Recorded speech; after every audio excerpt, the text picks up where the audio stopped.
Welcome to Thursday game day for NC State football. Do the Wolfpack have what it takes to contain the Yellow Jackets? We got the keys.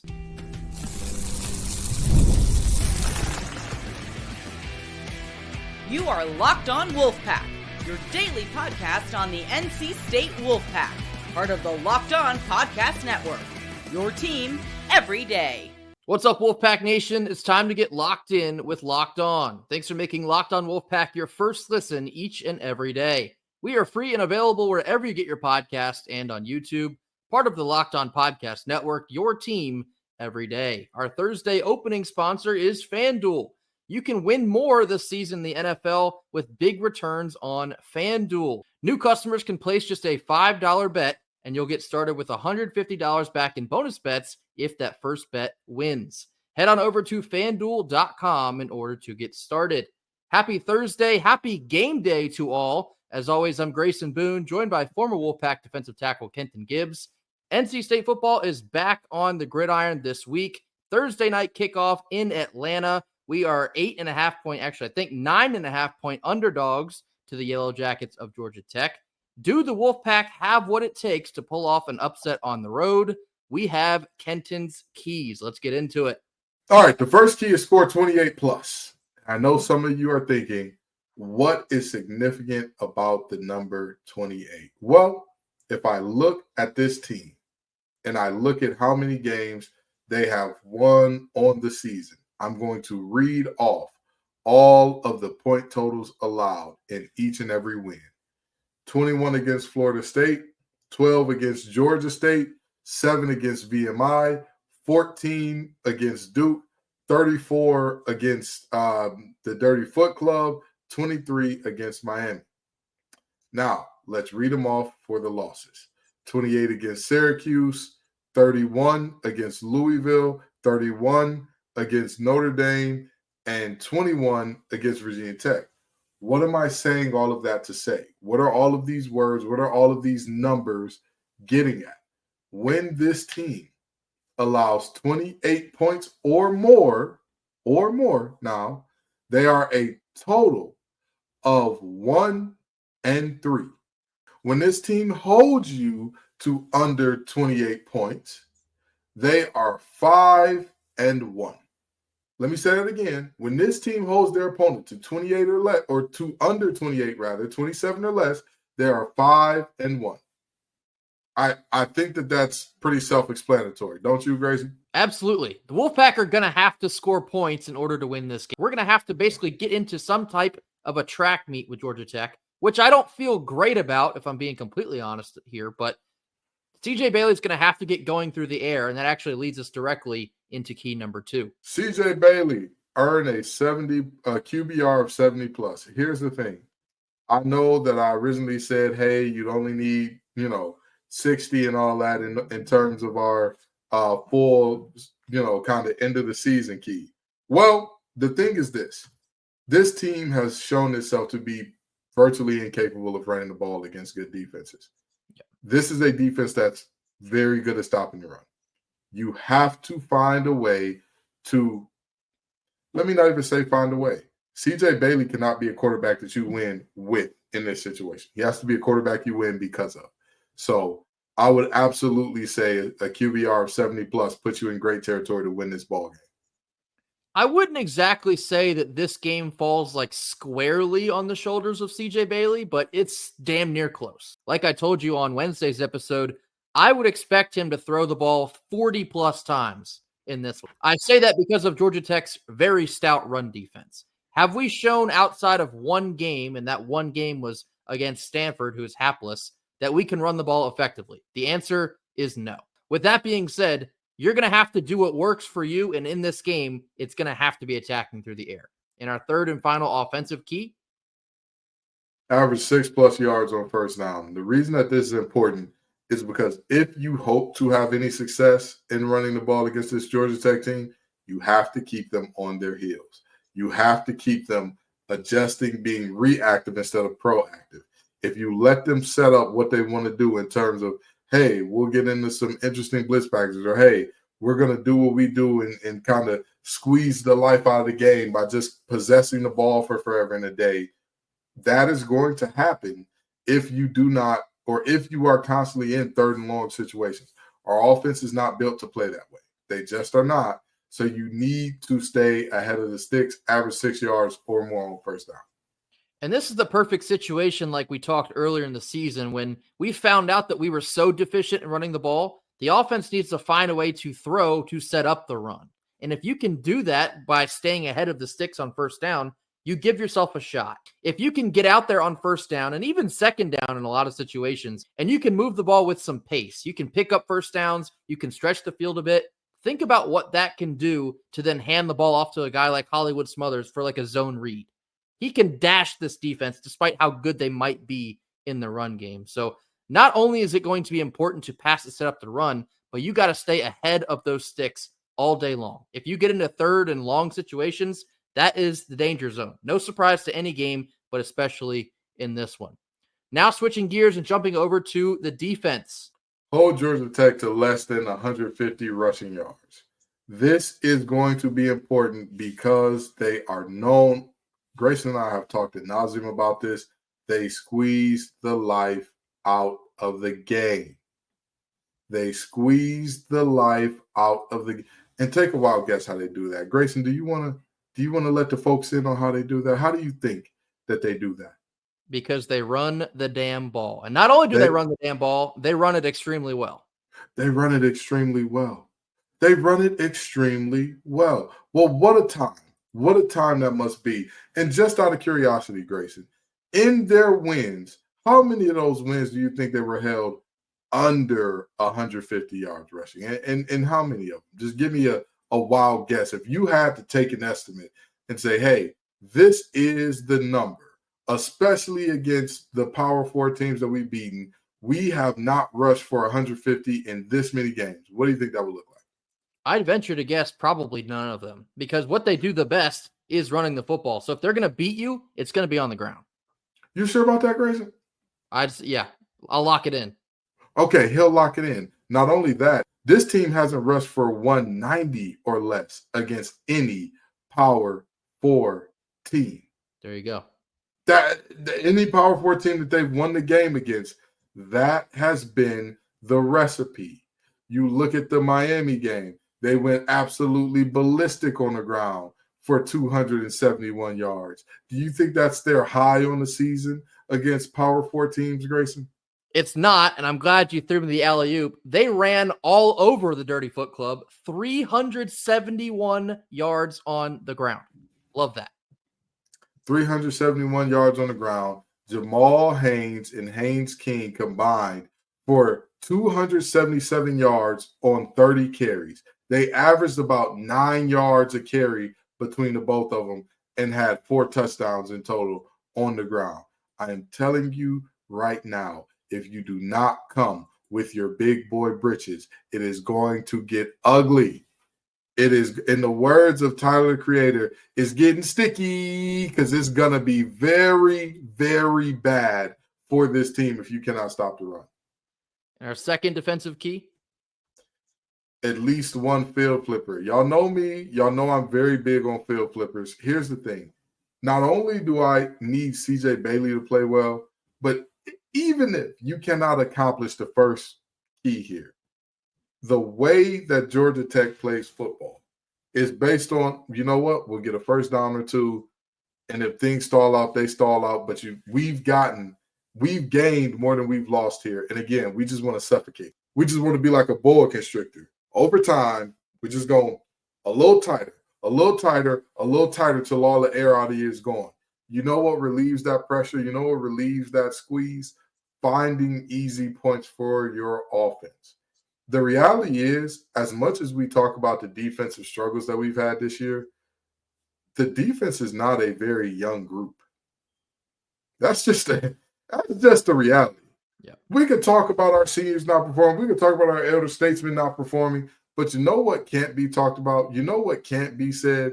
Hey, this is a young group that, we just got so many guys who have not played any meaningful college football. So please flip the field. Same with special teams. Flip the field. That is how you stop that boa constrictor, like, hey, we're just going to run it. We're just going to pound it. And that's it.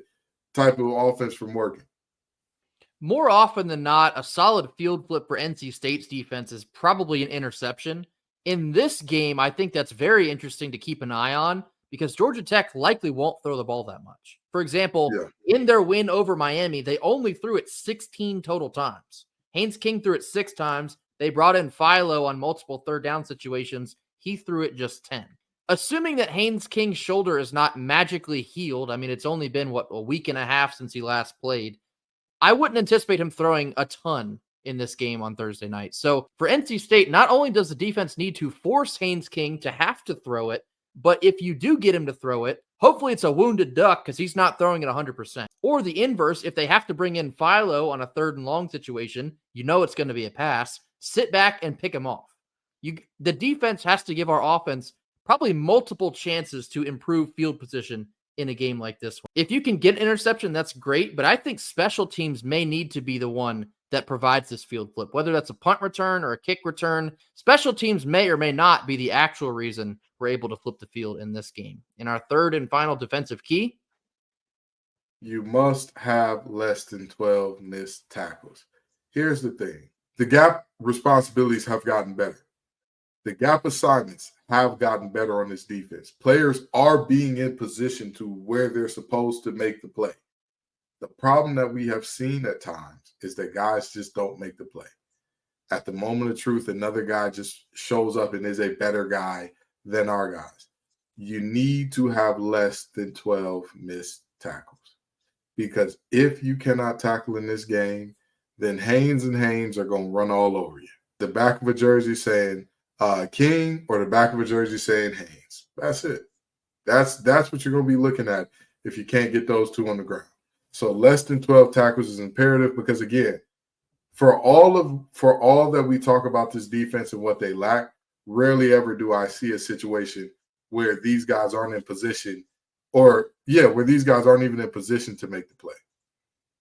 You think about that 3rd and 20 or something like that got converted by Duke. How many missed tackles did that play take in order for it to happen in the way that it did? Had guys rallied and tackled, that play is stopped for 15, 16 yards, which is, guess what? A win for the defense. The defense wins that battle because it's 3rd and 20.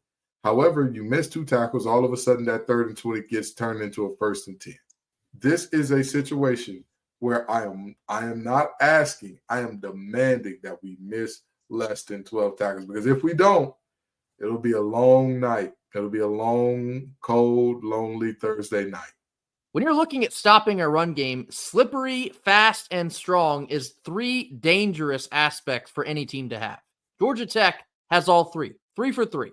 So NC State's defense, they have to not only be in position, they have to finish the play. Have to. Georgia Tech's offense, I told you this yesterday, they utilize a lot of motioning. They want you to look one way and then hand the ball off the other. It's a lot of jet sweeps. It's a lot of RPO, a lot of draws, a lot of quarterback runs. It's a lot of smoke and mirrors. So not only do the eyes have to be disciplined for NC State, the physical discipline has to be there as well. Get them on the freaking ground and then get off of the field. If you're not able to get off the field on 3rd down, they will make you pay for it. Not just in the 1st quarter, but in the 2nd quarter, the 3rd quarter, and the 4th quarter. They're going to run the ball all day long. It's no secret. This is the recipe. They will run the ball all day long. You have to be able to make the tackle and get off the field. Coming up next, we're going to get into Fan Friday, addressing our top comments of the week. This comes after a quick word from our sponsors.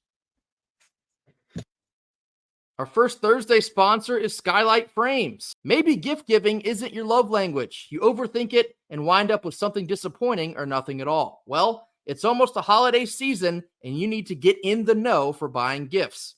Are you buying for someone who has everything or just seems unpleasable? Are you tired of wasting money on useless clutter that no one really needs? Well, we have the perfect gift for you. Skylight Frame is a touchscreen digital photo frame your whole family will love.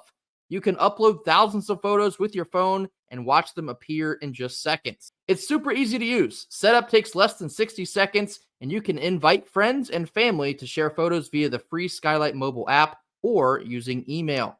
You can add photos straight from your phone from anywhere. It only takes a tap on your phone or through your email to send photos to Frame across the country. It's the fastest, easiest way to keep loved ones in the loop.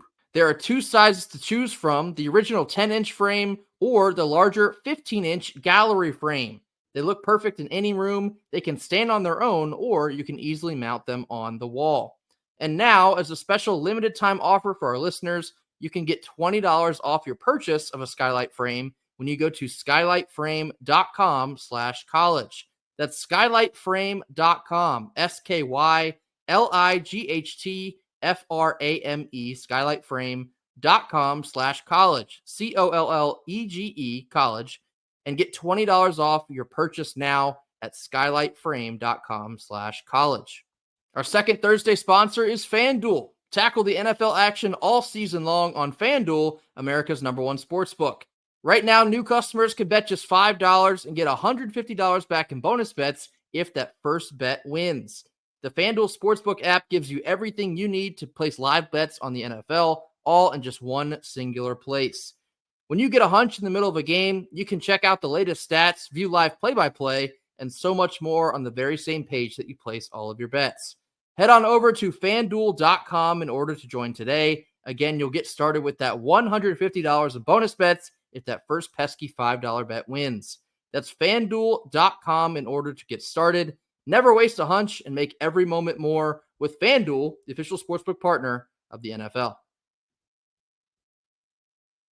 Middle portion of our Game Day Thursday episode. Now time for not quite Fan Friday, but Fan Thursday instead, addressing our top comments of the week. Here we go. First one comes from Dixon on Twitter. They say, with the likely portaling of KC, do you think anyone will be able to step into that slot role next year? I think Paylor is a dude, but I don't know if he can match last year's production. So this is, of course, an excellent question. And once we saw the news of Nunu Concepcion decommitting, and then based on some of the body language we've seen from KC this year, no news on if he's going to jump in the portal, and probably won't know anything on the matter for at least the next couple weeks. But if it does, in fact, come to this, Jonathan Paylor would be number one atop my list to be his replacement. In fact, coming out of high school, if you compare the two, Jonathan Paylor was actually the better athlete. And hopefully with a year under his belt with Coach Thunder, he's even faster than he was coming into college. I think Paylor could be an excellent replacement for KC. And I think Paylor can also be a little bit more dynamic from a running back aspect. You can kind of disguise him more than you could with KC, especially like you saw this year. Teams knew it was coming. Because Paylor, I believe, is more of a running back by default, putting him in the slot, he could be a true weapon. Of course, we don't quite know, and you also can't really put those types of expectations on him. But assuming we can keep Jonathan Paylor here at NC State, I cannot wait to see what he can do. Why would you want any receiver to have the production that KC had last year? I with all due respect, I could understand if we had an offense that was like, hey, our quarterbacks are all expected to throw for 4,000 to 5,000 yards, right? If you're looking at an offense like an LSU, for example, where it's like, hey, your quarterback's going to be flinging it around the yard. He's going to be going deep on a regular basis. First down shot plays are not uncommon. I would say, okay, that makes sense. That's not who we are as a team. So with that in mind, I don't look at this as like a, hey, this needs to happen. And also, KC had that much production because nobody around him was producing. Right. I don't think that you need KC because the wide receiving core looks KC's freshman year because the wide receiving core looks extremely different than it did then. We did not have these same dudes. We did not have guys as mature and as old as they are that could play well. Maturity don't matter if you can't play, man. I'm sorry. Yeah. I'm sorry. It does not matter if you have a very senior-laden room if all of those seniors are going to be account executives in a year. I'm sorry. You know, I joke about, hey, get ready to learn some enterprise rental car. But in all seriousness, if none of the guys in your receiver room you're looking at and saying he's going to make an impact on Sundays, the age really doesn't matter. We have multiple guys like that in that receiving room right now, and that's excluding KC, which, by the way, I really do hope he stays. I really do hope that this is a situation where we can work something out to keep him here. But the reality is if he decides to go, I don't want anybody to have that type of production next year. Next one comes from Will Buckner. They say, if we can't replace a 3-star kid, then that's where we are. Good luck to him. You guys are right. Who has gone and blown up? Valdez-Scantling, ? So I think this is an interesting question. It kind of speaks to the point that we poked at the other night. When you look over the course of Dave Doran's tenure here and the players that have transferred out, left NC State and gone elsewhere, to be quite honest, no one has really gone and lit the world on fire at any other stop. Kenton, in your opinion, who would be the biggest player that has left NC State and flourished somewhere else? I think that this guy missed him. Marquez Valdez-Scantling. I mean, It might be him. It might be him. Don't get me wrong. He did great things at USF. I want to say if CJ Hart stayed healthy, he might have been the guy, because I remember he was like the Big Ten linebacker of the week and all that. And that was when we had the three-headed monster of Moore and Thomas and Wilson. You know, I don't really see a world where too many guys have gone on to do absolutely amazing things. So I think it kind of has to be Marquez Valdez-Scantling by default. And that's not to say he didn't have a good career at USF, which he did. He had a good enough career to get drafted and do some good things in the league, but I don't think anybody else. I mean, and maybe I'm blanking, but I don't remember anybody going on to greener pastures and literally being like, hey, see, the pastures are greener. I think a lot of us probably expected Devin Leary to be that guy, but even his year at Kentucky really wasn't all that spectacular. Obviously, taking a jump up into SEC play was much different than what he experienced here at NC State, and the stat sheet reflected that. I think Demi Sumo is a name that maybe you could prop up there because he's having somewhat of a decent year also at Kentucky. But yeah, outside of those two guys, to be honest, there's really no one. And I say that with all due respect. You look at guys like Porter Rooks or Delbert Mims, who are both at Eastern Michigan, or Julian Gray, who went to Liberty. No one that has left NC State is really making large impacts elsewhere. Not even Jakeem Harris down the street at the Dirty Foot Club, or Joshua Harris for that matter. I think there is something to be said that typically the players that leave NC State, they're leaving for a reason. It's because they really can't get any burn here, and that's why it happens. I do think KC is a little bit different of a scenario. I would anticipate that he'd be the most successful, but again, you can't really count your chickens on something like this. But I don't even think it's so much of a you can't get burned situation as a lot of people don't realize the grass being greener, it's just different grass, dude. Right. It's literally just different grass. You have to now learn a new offense or a new defense. You have to now learn the timing of how the dogs go, or you have to now learn the timing of how your quarterback throws a bang-aid, a dig, and in and out, a curl, a hook, whatever the play is, you have to now learn what that timing looks like on a new team. And so, you know, you maybe would have a better second year at your new stop. Like Grayson alluded to, Demi Sumo, right? This is Demi Sumo's second year with the Kentucky Wildcats. His first year, 20 carries for 139 yards. 1 touchdown. So, I mean, and this is not to shade him. This isn't to shade any player. The reality is, I knew that the portal would be somewhat self-correcting over time, because players at some point in time would realize, like, wait a minute, it's harder to go succeed at a new school oftentimes than we think it is. It's not an easy task just to pick up, go from a system where I'm the guy and I'm being fed the ball and like I'm an important part of this to, well, I'm getting paid more. Well, I was told that I'd be a bigger part, but it's recruiting all over again. You're just a little bit older and hopefully a little bit wiser. Coaches are still going to tell you whatever you want to hear to get you in the program. Yeah, you'll get 10 targets a game. You get there and you're now second or third on the depth chart. You know, that's how it goes.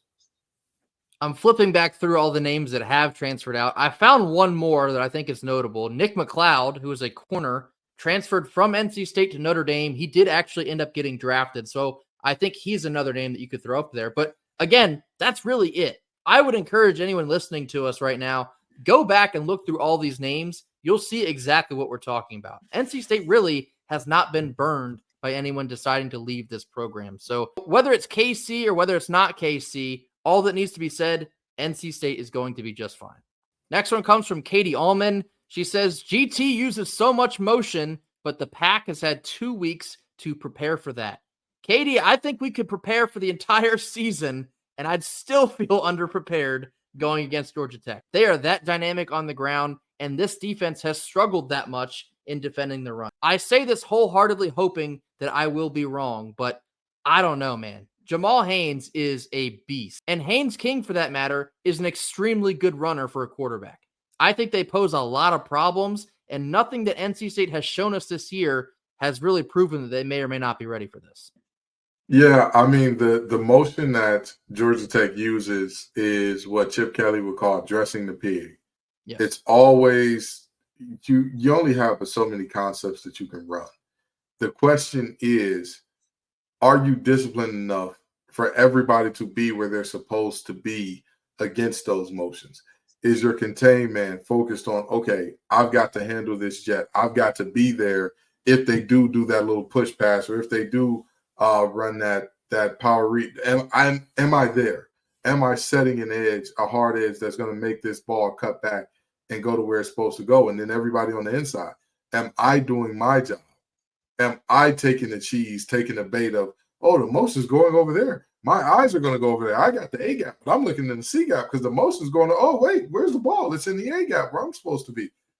The motion is only as much of a distraction as you let it be. And that is why I specifically talked about how physical Georgia Tech's offensive line is and not how well they scheme it up. Because don't get me wrong, the motion does mean a lot, but the physicality they come with means even more. Coming up next, we're going to get into our final pregame thoughts and predictions ahead of kickoff tonight in Atlanta. This comes after a quick word from our sponsors. Third Thursday sponsor is Prize Picks.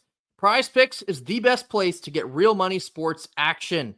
With over 12 million members and billions of dollars in awarded winnings, Prize Picks has made daily fantasy sports accessible to all. All you need to do is pick more or less on at least 2 players for a shot to win up to 100 times your cash. Run your game all season long on Prize Picks. Prize Picks has invented the flex play, which means you can still cash out your lineup even if it isn't perfect. You can double your money even if one of your picks doesn't hit. Prize Picks puts their members first, so all withdrawals are fast, safe, and secure. When my picks hit, I can get my money in as quick as just 15 minutes. Sign up today and get $50 instantly when you play only just $5. You don't even need to win to receive the $50 bonus. It's guaranteed. Prize Picks also offers weekly promotions that can lead to big payouts like Taco Tuesday, for example.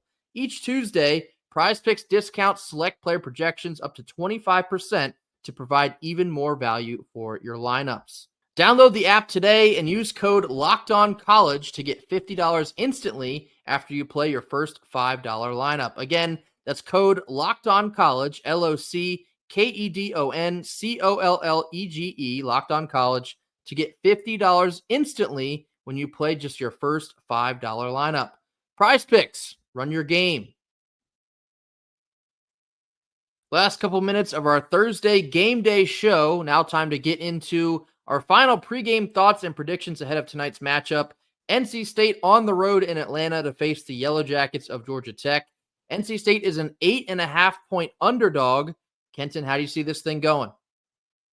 I would love to say, hey, I could see CJ Bailey and company doing great things and pulling this one out. The defense is going to have a resurgent game and all that good stuff. I would love to say that. The reality is we are in what week now, Grayson? 11. At this point, you are who you are. At this point, a persistence. And don't get me wrong, I give this team credit for improving their gap discipline. I give them all the credit in the world because that is why Georgia Tech won't run for 400. Absolutely. Because trust me, if you got bad gap discipline and you can't tackle, we saw with the Dirty Foot Club what that combo wombo equals against this team. With that being said, we still lack the ability to tackle at a high level right now. And offensively, I don't know which version of this offense we're going to get. as much as we talk about Stanford being hapless, they just beat Louisville. They did. They beat Syracuse. They did. They beat Syracuse. That is a team that when they're rolling at their highest lip, they've done good things. And yet we demolished them. But y'all know me. I believe that you get one best game of the year, one worst game of the year, and everything else is who you are. I think Stanford is probably our best game of the year. And I hope they prove me wrong. I hope they come out here and lay it on Georgia Tech thick. I'd love to see it. But I think the who we are in the middle, I think that team, I don't think they can beat Georgia Tech. I don't think they can cover either. I've got a final score of 35-20. Okay, yeah, your score is actually very close to mine. It typically is anyway, but yeah, I got a lot of questions about this game, a lot of concerns that I'm not quite sure that NC State will be able to answer. And whether Haynes King is fully healthy or not, I don't believe he'll be fully healthy, but like we saw when they played Miami, it still didn't matter. That's how good he is as a runner and as a dual threat quarterback. Jamal Haynes gives me nightmares. I've thought about this dude all week long, and I don't know how Tony Gibbs is going to stop him. This is the toughest test of the year to stop at least just one guy alone. Jamal Haynes is a freak of nature, and if you can't find a way to stop him, see you later. Good night. It'll be over before it even begins on Thursday night. That's how dangerous this guy is. So this is the biggest test of the year for our defense when you're looking at a run game. And so if you are NC State's defense, stack the box on first and second down. You know it's more than likely going to be a run. They don't want to have to make Haynes King throw it in this game. For NC State, make him throw. You have to make him throw because he can't throw all that well. Roll back the tape when they played Miami. Every single time he did throw, they're rolling him out of the pocket and just making him flick it like 5 yards. Just flick it to a guy rolling out with him. That's really all they can do with his hurt shoulder right now. So NC State, knowing that, you got to take advantage, stack the box, stop the run, and have some fun. If you need a one-liner to circle for this game, just find a way. Find a way to go on the road and win this ball game. Syracuse beat him this year. Virginia Tech also beat him this year. Now, that was without Haynes King, but it's besides the point. NC State can win this game. Now, do I think they're going to? Sadly, no. I have Georgia Tech by a score of 31-17 in this game. Just can't conjure quite enough offense. Georgia Tech gets enough done on the ground to beat us, and that will be the final score. However, Kenton, if NC State does get in the end zone on Thursday night, who scores for the Pack? Well, if I had to venture to guess who is scoring in this game, I think that there's a guy that's long overdue that I think he could be. He's a matchup nightmare in the red zone. I mean, Justin Jolie is the easy money, but I think Dakari Collins gets in the end zone this game. Either he or Wesley Grimes, anytime touchdown. I think that you get a lot of value out of both of those. I think you get a ton of value out of both of those. And I don't know why. I got a sneaky suspicion one, if not both of those guys score. I haven't checked in the last 24 hours, but when I looked earlier this week, I think like the first 5 guys with their odds were listed for anytime touchdown, all 5 were Georgia Tech. So you're going to get good value if you take anyone from the red and white to get in the end zone. Give me Noah Rogers. And I don't know why. That's just what I'm feeling right now. I think Noah Rogers will get in the end zone for NC State. Tell us who you think will get in the end zone for NC State. Fill the comments with your thoughts, your final score predictions. Let us know what you think about Kenton's keys. Anything else you have on your mind, drop that down in the comment box as well. We will be live post-game Thursday night following the game. Fingers crossed, celebrating a surprise win, but nonetheless, we'll be there always anyway. Thank y'all so much for joining us. Smash that like button, hit that subscribe button. We'll see you all Thursday night after the conclusion. Until then, go Pack. Go Pack.